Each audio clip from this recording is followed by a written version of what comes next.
A movement who has been a teacher for all of our organizers, Raja Abdul-Haq.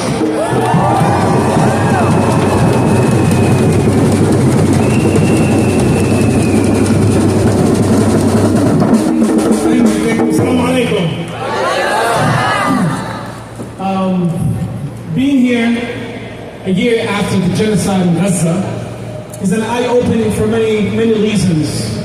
Of course, as a Palestinian, I'm appreciative of the people that come out to the streets 1 year after the genocide has taken place.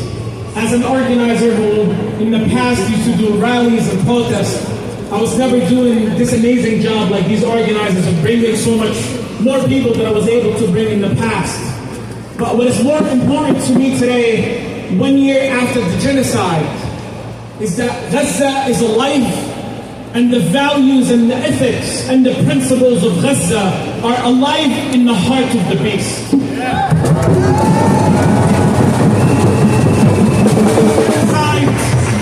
This genocide and the mass murder of our people in Gaza, this ethnic cleansing of Palestinians in Gaza, is not incidental. It's not an isolated event in history. It's not a revenge of the Zionist killing machine for the act of the resistance that the people of Gaza did on October 7. This is a systematic process taken outside of the colonial archive or how to subjugate the people of the global South.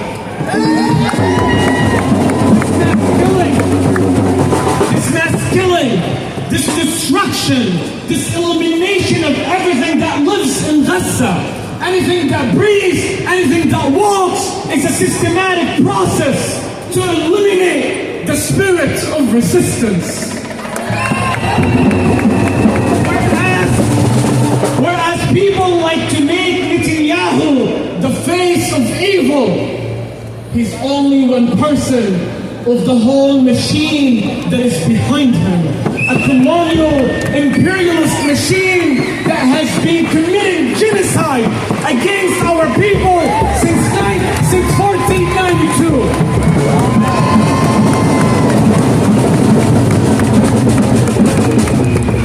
These bombs are not just created in the U.S.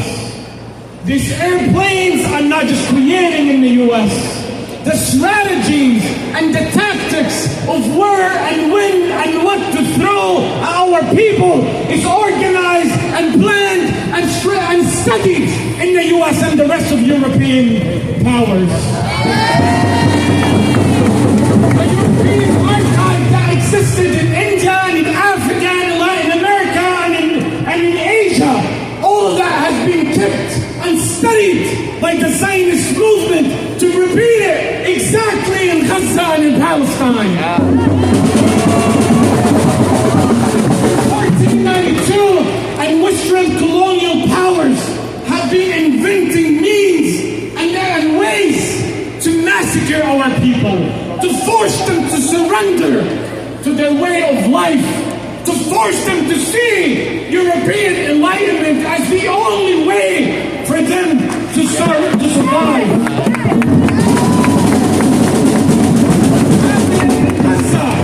Today, with this blind, unconditional support from the U.S.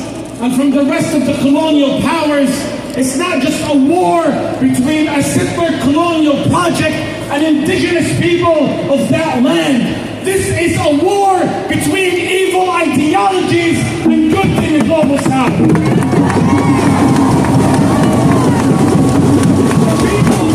Today, and I'm not trying to romanticize our people in Gaza because it's unfair for them, but it also exonerates us and removes and strips any sense of responsibility that we owe to ourselves to protect these people. But the people of Gaza did not choose to be born in Palestine. They did not choose their colonizers. They did not tell the European powers, export the Jewish population to fix your problem at our expense by colonizing our land. However, the people of Gaza were given two choices: surrender to evil or fight for your life. And we know over 350 days that the people of Gaza has chosen to live and die in dignity.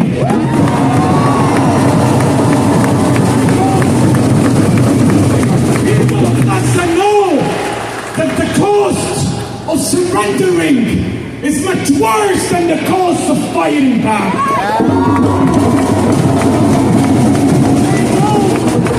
They know that the destruction of their homes, the destruction of their churches and mosques, the elimination of their children and women is not as worse as the stripping of dignity, the destruction of their homeland, and the surrender to European and American imperialism.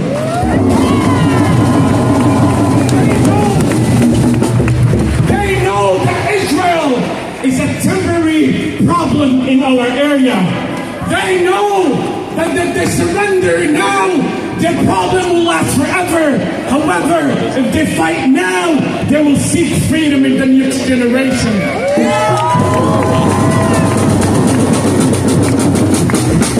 When we talk about European and American support to this settler colonial project, this genocidal regime, this project that aims to eliminate the natives of that region and in that homeland of Palestine, we have to understand that, as I mentioned before, that the people of Gaza did not choose to fight.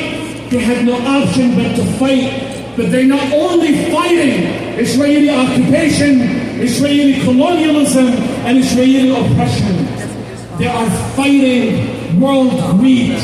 They're fighting against capitalism. They're fighting against mass production. They're fighting against exploitation of our resources. They're fighting against the destruction of Africa for the scramble of resources. They're fighting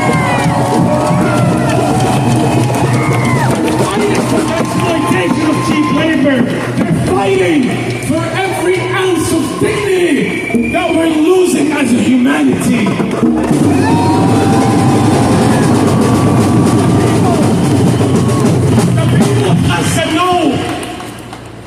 And they recognize that they are at the center, the epicenter of the world attack on human dignity.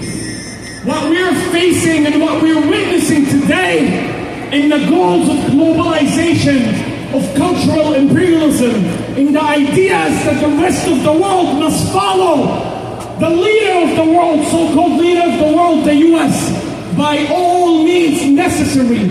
Meaning that the people of Gaza understand that if they lose this battle, they will be the last standing opposition to capitalism. They understand that their fight is not just occupation, because Israel is supported by the West as a client state. Israel itself is a necessity for the colonial powers after leaving our homelands to maintain their hegemony in the region. The US is using anti-Semitism and so-called self-defense of Israel to maintain its military bases in the region, to continue its hegemony and to continue its imperialism in our region.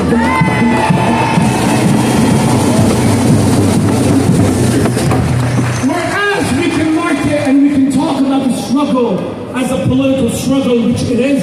It's a human rights struggle. It is. It's an anti-colonial struggle. It is. It's an anti-occupation struggle. It is. It's an anti-imperialism struggle. It is. But it's a struggle between good and evil, and that is the reality today.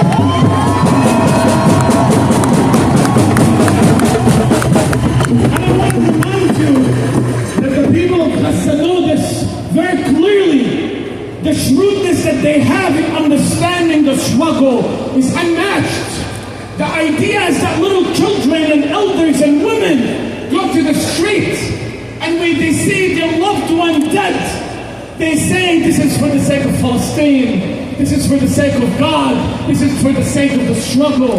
Because you understand to them that the struggle is what's protecting all of humanity from this greed that we're facing today.